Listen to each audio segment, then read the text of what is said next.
பல மாதங்களா விமர்சிக்காம இப்ப சமீப நாட்களாக தான் விமர்சிக்க தொடங்கிட்டார். திமுக தீய சக்தினும் அதிமுக ஊழல் சக்தின்றது உங்களுடைய பதில் என்ன?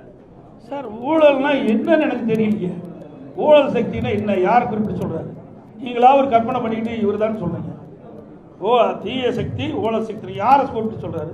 குறிப்பிட்டு சொன்னா தானே சொல்ல முடியும். எங்களெல்லாம் ஊழல் சொல்றதுக்கு வழியே கிடையாது.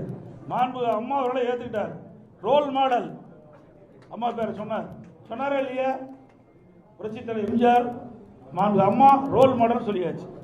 எங்களுடைய அதிமுக ஆட்சி நான் முதலமைச்சராக இருக்கும்போது என் மீது ஊழல் குற்றச்சாட்டு சொல்லி நீதிமன்றம் போய் நீதிமன்றத்தில் நிரபராதின்னு வந்திருக்கிறேன். எப்படி ஊழல் சொல்ல முடியும்? யார் கூட வச்சிருக்கிறாரு? அவர் கூட அதிமுக ஒருத்தர் வெளியில் போய் அந்த யார் உங்களுக்கு சேர்ந்திருக்கான்னு தெரியும், நான் பெயர் சொல்ல விரும்பல. தாவேக்காவில் போய் சேர்ந்திருக்காரு. அவர் ஊழல் குற்றச்சாட்டு புரிஞ்சு ஜெயிலிருந்து வெளியே வந்தாரா இல்லையா? அப்ப யாரோட கூட்டணி வச்சிருக்காரு? ஆக எங்களை குறிப்பிட்டு சொன்னா அதுக்கு உண்டான பதில் நாங்கள் தெளிவாக சொல்லுவோம். நிறைய பதில் இருக்குது எங்களுக்கு, ஒன்றும் பதில் இல்லாதெல்லாம் இல்லை. இது பொன்விழா கண்ட கட்சி 31 ஆண்டு காலம் ஆட்சி புரிந்த கட்சி. நீங்க 31 ஆண்டு காலம் ஆட்சி புரிந்த கட்சிங்க.